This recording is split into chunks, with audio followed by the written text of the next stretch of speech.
Welcome to Balance Boldly, the podcast where we get bold about our balance and campaign to shake the shame that stunts our growth. I'm your host, Naketa, Thigpen, balance and relationship advisor for bold women in business and a few brave men.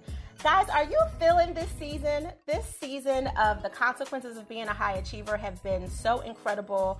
I've gotten so many emails and messages and Facebook messages. First of all, I'm not a big Facebook person, but I have to admit that I'm loving the message app part of it it took me like 2 years to turn on, by the way.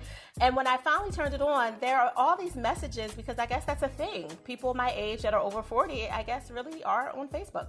I mean, we're on there for business, and I'm there to chat with my cousins and my sisters and my brothers on the family side. But I was really surprised that a lot of our podcast listeners are there. So big up to Facebook and Instagram and Twitter and Pinterest. I don't want to hate on you. We have great support from that too. But the Facebook Messenger app has been amazing the last couple of weeks, and I've had a doozy of the last few weeks. As we round out the end of this first quarter going into second quarter of 2018, it's been exciting, it's been thrilling, it's been tumultuous, it's been so many parts of the roller coaster, and as my sister Vivian Green would say, it's been quite emotional. I'll put that out there, with all the good pieces that it's supposed to be. So with that said, people are loving this season. So normally, you guys know I do somewhere between, 6 and 7, maybe 8 tops as a max episodes of each particular season. I think I'm gonna ride this baby out a little bit longer, including those another selfish episode moments that we're putting in. And thank you, sir, for all the feedback for that too. It's been quite phenomenal. So taking on a different spin today, you guys have also sent me messages about listen, I love the experts. I love everything you've done. You've had everyone from people who are servicing presidents all the way to the pet lady, all the way down to puppy mama and everything in between. We've had some incredible, amazing expert guests. And some of them have become incredibly deep professional friends for mine as well, all across the board. But you've also been very, very clear that you want some more color on Balance Boldly. You've been really clear about that. You're like, Naketa, I know you're a little light bright, but I want you to remember where you come from. I need you to get some women and men of color. So taking that to heart, and I say that jokingly with love, because I know it was said with love to me from the half dozen people who said it. I brought to you an amazing woman. I met this woman at a power summit. I feel like it was a couple of months ago. I was supporting my good friend, Dr. Brandy Baldwin-Rana. A lot of you know she's been a regular on the show at least 2 or 3 times between Balance Boldly and Balance Beam, as well as her radio show and her podcast and a bunch of stuff she has. She was speaking at this power summit at 7 a.m. in the morning, the day after she had a car accident, all this crazy. And I was riding out with my girl to support her. It was just one of those crazy days. We weren't even sure if we were going to be able to make it because of her accident and everything. But as God always has a plan to sync up, we got there and I met this beautiful woman. And in addition to a couple of other connections and reconnections that I made that day, but this woman stood out to me on so many levels. So let me introduce to you Nicole Brown. She's an environmental engineer with AECOM, which is ranked as the #1 global design firm. If you don't know it, you should. Her experience with planning and design, especially around water-focused projects and working with clients from New York to Metro DC to improve the effectiveness and sustainability of water, is impeccable. Her background is crazy. You guys know I'm a health nut, but she can go further and farther deeper into that well of information, especially around water systems, than I ever could. So you know how when you in a room with someone smarter than you, you just know how to back it up okay. So I'm not going to talk about alkaline water and oxygenated water with this one. She's pretty amazing and dope. Her experience is vast and deep. I love the fact that she's a woman of color in STEM. STEM is something that all of us need to pay attention to. Those little quirky phones that we always have in our hands, every single app that you're interested in, from turning on your faucet in your bathroom and your kitchen sink, everything is connected to STEM. And I think people forget that, which is part of the reason that she kind of enamors me on many, many different levels. And she's very concentrated and focused and passionate on making sure that other women of color understand that they have a place at the table in these companies where a lot of people don't look like them when they walk in the rooms. I think Nicole has a very interesting position because she's in a business development role in her company with a marketing background as kind of her niche expertise within the engineering and STEM environment, which I know she'll talk about in a little bit, but I think it's pretty interesting because she's an entrepreneurial leader. And I love me some entrepreneurs and I love me some entrepreneurial leaders. And if you guys have been following the show, you know that. If you haven't, you're going to find out today. So Nicole, welcome to Balance Boldly. How are you this morning? Thank you. I'm wonderful this morning. You're amazing. I know you've had an incredible week coming from a love nest vacation with your boo all the way through jumping headfirst into complete and utter conference chaos, which I'm sure was amazing. And I have to respect your game because you're, up at 7+ in the morning, face done, ready to go on this podcast. So tell everyone who doesn't know you, Nicole Brown, your background, how you got into STEM, and just how you're feeling about the place that you're in life right now. Well, yeah, this is a conversation I've been looking forward to because I know that, I know my journey, but a lot of times you don't stop and think about how you got here. Mm-hmm. And so, I have been an engineer for almost 20 years now, and really just kind of understanding water systems and the design of it. And in that 20 years, I've also created some great relationships. And so I'm finally able to use those relationships that I've developed and turn them into more work and more opportunities to improve the water systems of the cities. And being from Philly and working for Philly has been, a joy because I feel like I'm impacting my community and my people. So it's been very rewarding. And like you said, this week, I had relationship successes by going on a kind of weekend getaway with my boyfriend and our birthdays. But sometimes you just need to unplug, and it was wonderful. And then I did run right smack into chaos, running the New Jersey American Waterworks Association. We have an annual conference in Atlantic City, and I was the chair of the registration. And, it's constant. And you have to have a smiling face on all day. And, it's a genuine smile, but it's tiring.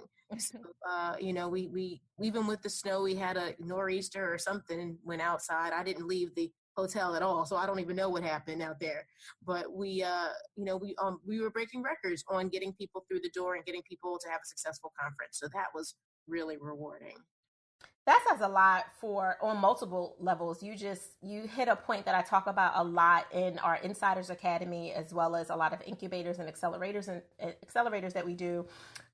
Period. It's about showing up. Like, you showed up. You're just coming from this beautiful weekend with your man. You could have easily been like, listen, I have a regular job too. Like, this conference duty was on top of you having to be, on page. Do people still say page? But I'm like dating myself, right? Being available for everything that was going on with your clients with AECOM, in addition to being available for the conference and being in focus, and you showing up and being there, being present, giving good energy, putting on the smile, pushing through the nuances of the day. I don't want to say the nonsense, but just the nuances of the day. That helped bring, in my opinion, the people through the door. Like, if you guys hadn't had that kind of energy, a lot of people wouldn't have showed up or stayed. And that matters because the weather makes most people, especially in Philly, it will make you not do everything for 3 days. Philadelphia school shut down for a twinkle of snow. And you guys got people to travel. So that was pretty amazing. And I think the showing up is just powerful. So I'm glad that you said that. And I have to ask you because, you and I have had our little kiki lunches and all that stuff, in between the scenes, off the professional radar, so to speak. And I have to wonder, like, for you as a woman of color in STEM, how did you decide to even come to this place where you were going to deal with the nuances? Notice I'm saying that other N word, versus, what you could have done. Like, engineering is not a typical mainstream thing that you grow up and say, I want to be an engineer. You know what I mean? Yeah, and I find that a lot of my cohorts did grow up thinking I was going to be an engineer, and it's a very interesting. Like, I meet people that are like, oh, everyone in my family is an engineer. Nobody in my family is one. Mm-hmm. So it was a wonderful leading to it was events that, I couldn't have foreseen. So I was always good at math and science. I always liked it. And my math teacher in 7th grade, Mr. White, he noticed that we had a class full of girls in, 7th, 8th grade that were good at math. And so he would, focus on us and show us a little bit more than he showed the rest of the class because we liked it. And it wasn't quite a math club, but it was like a tribe, right? So we all liked it, and we all weren't ashamed of it. And so he cultivated that. And of course I was like, oh, I guess I'll be a math teacher because I'm good at math. And he was like, well, why stop there? And I didn't even know what engineering really was. And he helped me get into a summer program about engineering, and it just kind of went through what an engineer was. And for anyone that doesn't know, engineer sounds really, really fancy and, kind of intimidating. All we do is solve problems.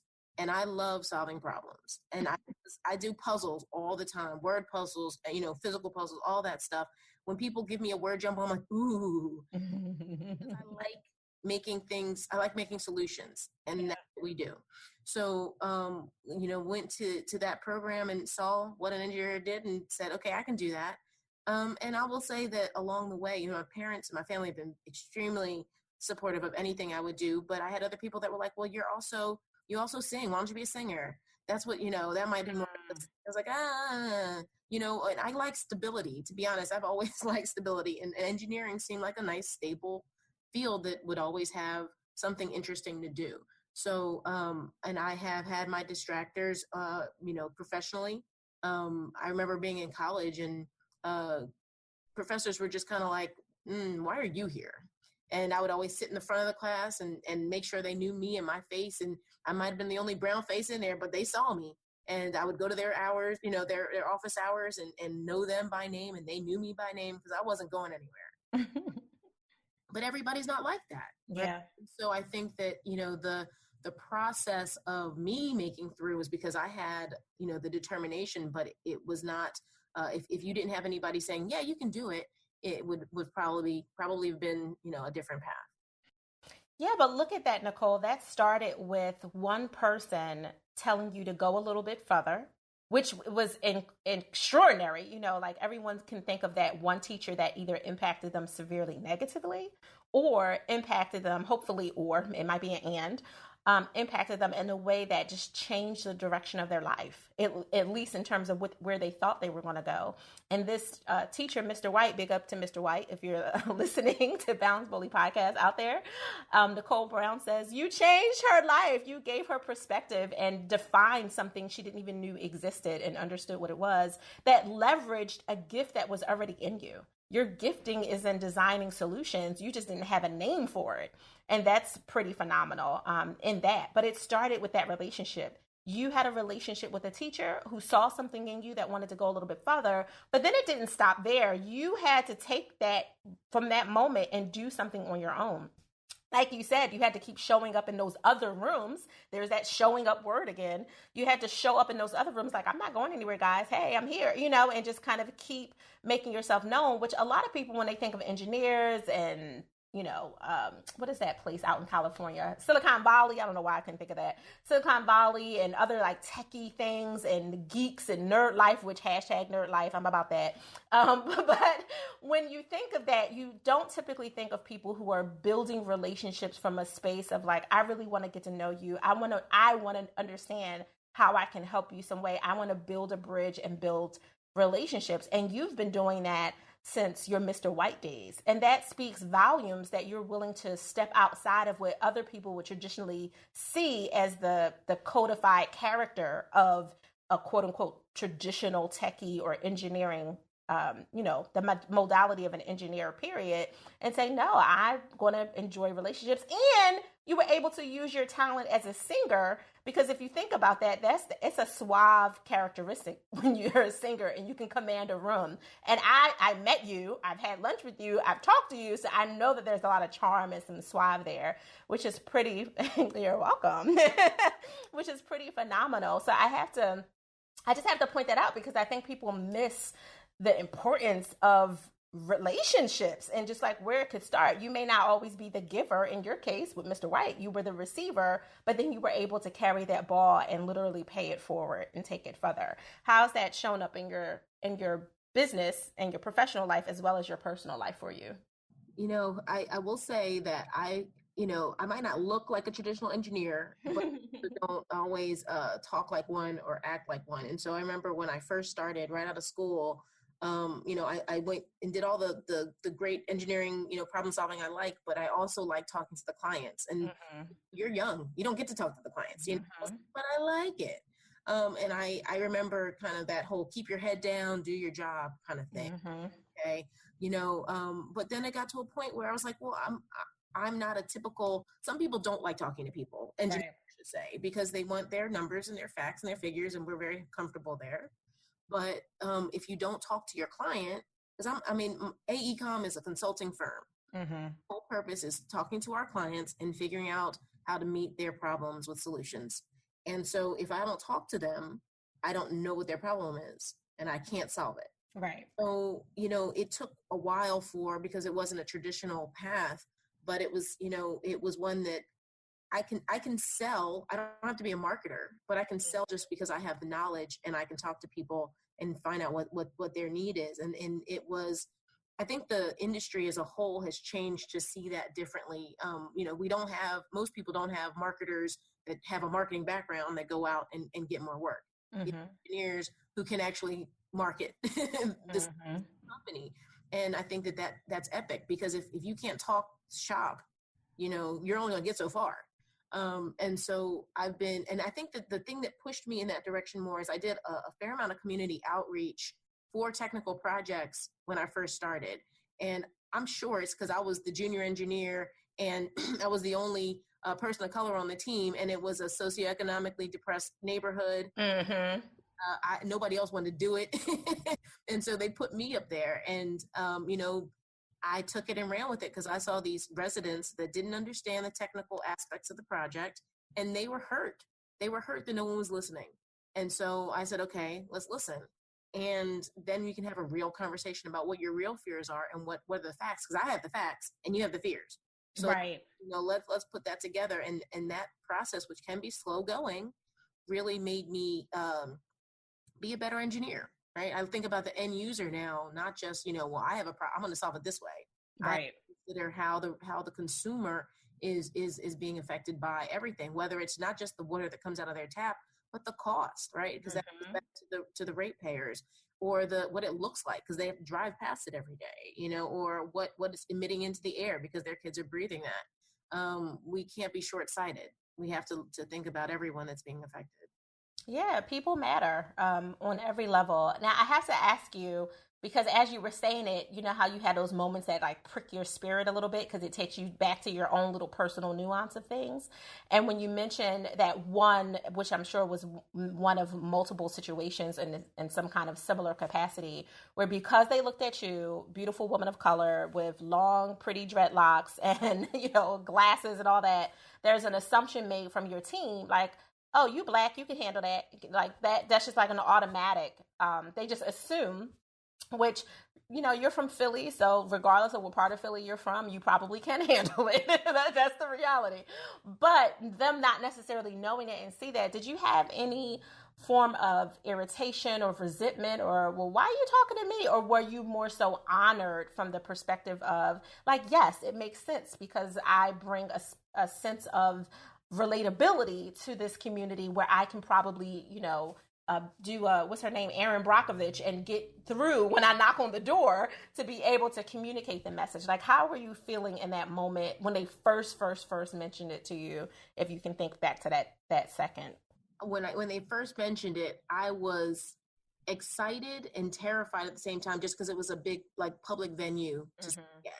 And I had to present, technical information, and you have to say it a certain way so people understand it. Yeah. Nobody wants to be spoken over, like it went way over their head. So I knew I had an opportunity. And I will be completely honest. I thought I nailed it. I presented, I was like, I got it. And this woman stood up, and Miss Hazel, and she stood up and said, I'm a cancer survivor, and I believe that the water I've been drinking all my life has done that to me. And so you have brought this to me. And I took that to heart, that, you know, she felt so impassioned about it that she was blaming me for that. And I said, look, I am listening, and I want to come to your house and talk to you about all that you're going through and how we can make it better. I can't promise anything, but that's what I can do. And I realized, I was like, this is much bigger than me and my little presentation. Right. And the little, you know, technical stuff I'm talking about. This is someone's life. And even though like you said, it was like, well, they kind of threw me to the wolves, but I was like, I'm going to make this something. I'm going to make a positive impact on the people's lives. And, you know, they don't see us usually in those, you know, the city is coming to save you kind of meetings. They don't see brown people. Right. And so I took that to heart, that I had an opportunity to speak on their level and on both levels, right? And bring information up and back to the community. But I have been in situations where I didn't feel like it was right, that I was the face. You know, I've been on a million proposals as, you know, the one team member count on to be brown. And then, you know, I'm sure we might have won the project and I heard nothing, because I wasn't really meant to do the work, just to win the work. Right. And that is frustrating, because I am, you know, I'm excited and capable and all that other stuff. I'm not a token. And I've had to call people out on that, because it's disingenuous on all levels. It is. And there's a heavy hat that you wear being in that position, period. But then also in the position where now you have to make your voice known so they hear you, and you don't have to deal with the backlash with, oh, you know, Nicole, it's not like that. That's not what we mean. And then you're being demeaned by a lie because no one wants to be honest about the truth.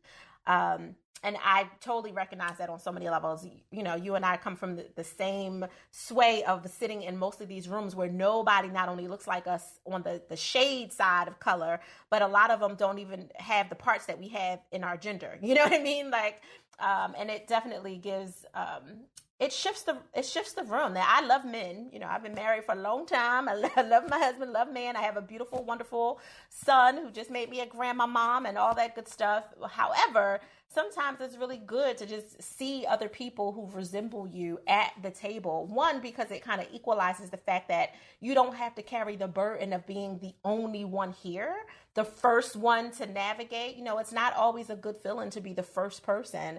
A lot of people are like, oh, that's amazing. You're the first to do this and you're the first to do that. But it's a lot of crazy that you have to break down for it. Sometimes it's an unthankful job. You just made a pathway for other people. And sometimes those other people coming behind you have no idea that you've done it, nor do they care or want to give you any recognition. And some of them even want to compete with you because they feel like there could be two of you at this table. And I'm sure you've had to, on some level, deal with that in many different situations. I can think of it professionally really easily, as I'm sure many of the listeners can as well. But then it shows up personally too. So before we roll into, you know, self-care and all those other good things of Balance Boldly, I have to ask you, with all that you have on your plate and the things you do day to day, and I know some of your schedule for this week and how crazy it was and how you're still dealing with client deadlines and client emergencies on top of your 16-hour days with this conference, you know, all day. How are you able to, one, attract, let alone maintain a relationship when you're considered a high level leader in your industry, and a lot of men are intimidated by that? So I divorced probably 10 years ago, and when I did, I said, okay, and I have a young son, he's almost 10. I said, I'm going to put all that on hold for a bit, and I'm going to focus on my son and my work. And then when I decided, okay, I'm ready, and, you know, online dating was a new thing. And I took that as a part-time job. I accepted it as an interview process for a prospect. And it was a long process, but I don't have time to mess around. And so you get a first date, and if that's all you get, that's all you get. Coffee. And I wasn't like rude or methodical about it, but it was like, okay, I can sense someone's spirit. Yeah. Quickly. And if you're not willing to kind of jump on this train because it's moving, you know, 100 miles an hour, then it's not going to work. And it was years and years and years of, you know, okay, this isn't working. And I'd have to take breaks. because it was intense. Mm-hmm. Would go for like 6 months, and then I was like, okay, another 6 months off. And I was really, really blessed. I had just decided to stop again, to take a break. And this last person that sent me a cute text on Match or one of those things, and I had a little time, and he was really, really cute. And I said, all right, let's give it a shot. And that's when I met Mitch. And he has been willing to, he has a similar crazy train schedule, and Mm-hmm. a family and kids and all that. And we've been able to piece it together when we can. And it's amazing when we're together, and then when we're not, we're focused. And we're trying to get it together more than be apart. But that's a process. When you get to a certain age, it doesn't just magically appear and happen. So we are working, very specifically on, introducing our kids in a way that gets them together, and Yeah. our household, our families together, because blended families are not easy. Mm-hmm. They're very rewarding, because they within us, and so we take time to every couple of months get away and have just quiet time alone, so we can reflect and talk, because it's too crazy most of the times to actually have real conversations. And I'm so blessed that I have him in my life, and what that has done for me and my son, and for his kids too. I think that's awesome. And I know y'all like getting away because y'all just did a whole bed and breakfast thing this weekend. So It's funny because Airbnb is awesome, because you can take over someone's awesome house for a weekend, mm-hmm. like be in that space, and it's just a different space, and it gives you a different way of thinking of things. Yeah. You can take like walks or like see new things, and it's less stressful to me than being like in a hotel, because you're cooking together and you're doing stuff. You get you're cozy. And we went to Rehoboth Beach, and then we for the weekend, and then we took the ferry from Delaware over to Cape May, and drove around a bit and stayed in Atlantic City for a day or two. So it was it's been a much needed connection point. Yeah. No, I was, I'm visual. So I'm sitting here like drawing the map of it. And I was like, and what other people don't realize is while she had this cozy bed and breakfast situation where her boo on the weekend, she was preparing like, all right, I got this conference over here on the other side. So there was a lot of strategy to that, to that weekend. It was a journey to a specific point. Exactly. And I love that because that's you being an engineer, both in your professional and your personal life. Like, I'm going to make this work, and I'm going to make it work for the best, because I'm going to make sure we get from point A to point C and enjoy it along the way. Because sometimes you just have to fit it in and remove the excuses of why you can't do something. Oh, no, I have this long week of 16-hour days, plus, I'm on call and da-da-da-da, so we can't go away this weekend, honey. But you made it work. Like, you made it work because it obviously matters to you for you and Mitch to try to squeeze in as much time as possible, especially when you have two separate trains going fast at speeds of light, which can be intimidating for most people on multiple levels, which is why I brought up the question in the first place. I know it has to be hard for you when you were in the dating game, when you were, doing the whole 20 hours a week. I'm messing with you.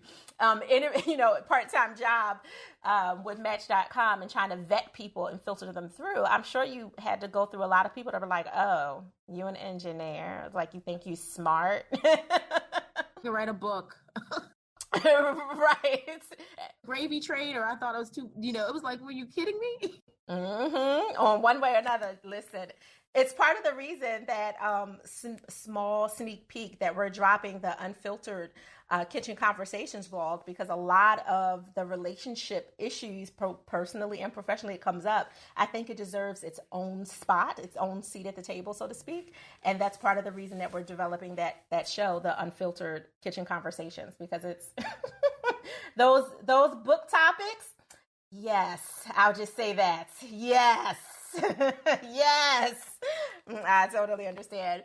So, Nicole, what do you do to unapologetically pause for yourself when you just need to bring it all down? And Mitch is on his train going to, North Carolina. I'm just making up from the song. I can't think of the song right now, but he's on his train out that door, and you're on the train on another door. What do you do for yourself to take it all the way down?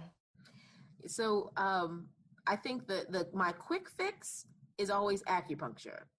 I try to go regularly for self-care. And if you've never tried acupuncture, it has so many benefits. And I started going to it for anxiety. I wasn't sleeping. I was so caught up in like getting everything done that I need to get done. I couldn't focus. I couldn't sleep. And it has really been able to balance my by the time I'm done in that session, I'm like, okay, I can do this. And I need that.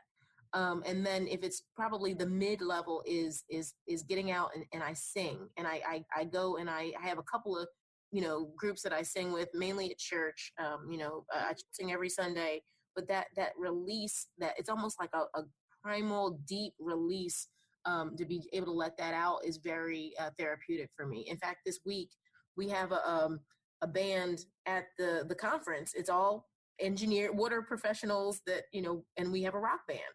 Yeah, that's hilarious. Glam up and rock out, and it's a different energy, right? And you can just like perform and just put it all out there. And then the last thing I do long term is the travel. I can't. I get true wanderlust. Wander is my middle name, and I'm just like, okay, everybody, I gotta go. You want to come with me? Okay. Right. And I need to see other things, experience other things, eat other food, talk to other people, and get a perspective. When I turned 40, I went to Iceland by myself, and I said, this is what I need to recharge my battery.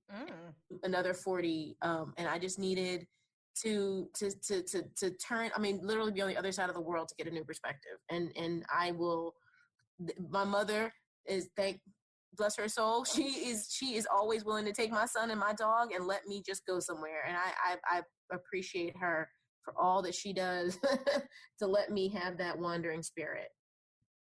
I love every last thing that you do. I'm a big believer in permission to pause, for the purpose of not just kind of debriefing from the crazy, but also to refuel and recharge yourself. And the fact that you have those, the local level, like you said, of just being able to go get a quick 45-minute, half an hour, whatever it is, acupuncture in, which you can squeeze in on a lunch break if you absolutely need to, all the way through the big trips of Iceland. Like, I think that that's amazing. And having the support of family who love and trust, kind of from like the marketing days, that you can leave your son with is really, really important too, because a lot of people don't have that support, or they don't feel like they have that support. So that says a lot, and it rings so many spirits. So how can people contact with you if they want to know either more about AECOM and how the system works, or they just want to talk to you as a woman of color who has broken barriers, made your way through, and is still able to thrive day to day, just kind of hustling her way through these Philly streets?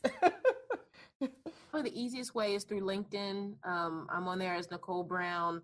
I know there's some of us, but look for something dealing with water. That's always. And I also do. I do occasionally tweet. So you can always give me a direct message on there. And on there, I'm Philly engineered. Always be Philly, and I will always be nerd. So there we go.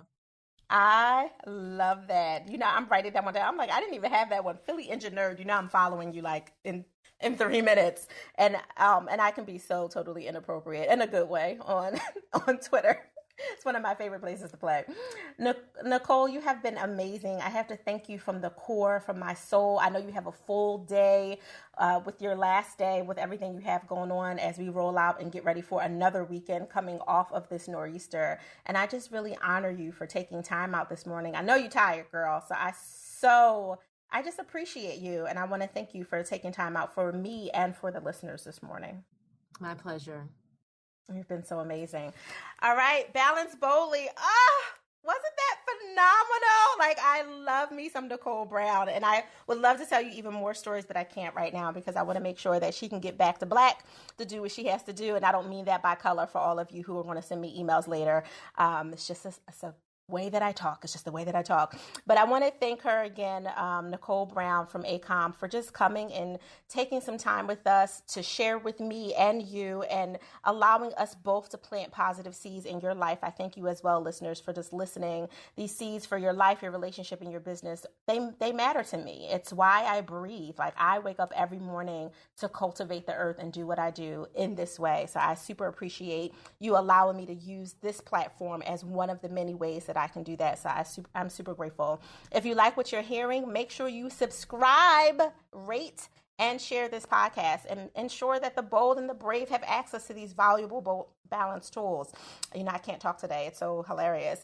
As usual, I want to sign off with a little gentle honesty. Sometimes it's a direct quote. Sometimes it's a mixed quote from what I picked up as my major takeaway myself, because I'm not just in the conversation with Nicole. I'm listening and absorbing almost as a student as well, because I believe these experts have so much value to bring personally and professionally. So something that Nicole said that I thought was pretty phenomenal, and I kind of took the top half and the bottom half of two takeaways she said, was basically shift your perspective, just shift it, and give people the facts, not your fears. That was so powerful, because you want to make sure you're not bringing your own crap to the table and pouring out on other people when you're communicating professionally, like she had to do when she was knocking on doors and bringing messages to people to help with them with their water sustainability systems, as well as in your relationships. Take care of you, whether if you got to go to Iceland for your 40th or your 50th birthday, then that's what you do. Or go get some acupuncture. Just make sure you shift your perspective before you communicate, because your communication with people really, really does matter. So I absolutely love that. A little piece of gentle honesty from Nicole Brown. If you guys want to continue this conversation, as I'm sure you do, the best place to reach me is Twitter, IG, or now, since we love Messenger, FB. You don't have to use Messenger, of course. Just go right on the Balance Boldly platform. We are Balance Boldly on all three of those platforms. Feel free to tag me in any of those conversations, because I want to make sure that I can give you every single tool and technique you need. If you want to go a little further, you know, we've been talking about the Dreamer's Blueprint for a while, people. Well, it is open. thedreamersblueprint.com. Just go to it, pick the road that matters to you. If you're an accelerator and you already have a business and want to go further faster, then that's the one that you need to apply for, because we do those a few times a year. But if you want something instant now and to dive into the community where I'm there every day and we have Q&A and open office hours every week, you want the Insiders Academy. That's where all of our community is. And of course, as an accelerator member, you get access to that as well. But for your everyday instant access, you want to join the community over at dreamersblueprint.com today. All right, I'm going to leave you guys with that, and I will see you on the next episode. Until then, set your intention to enjoy the balance of your day, but do it boldly.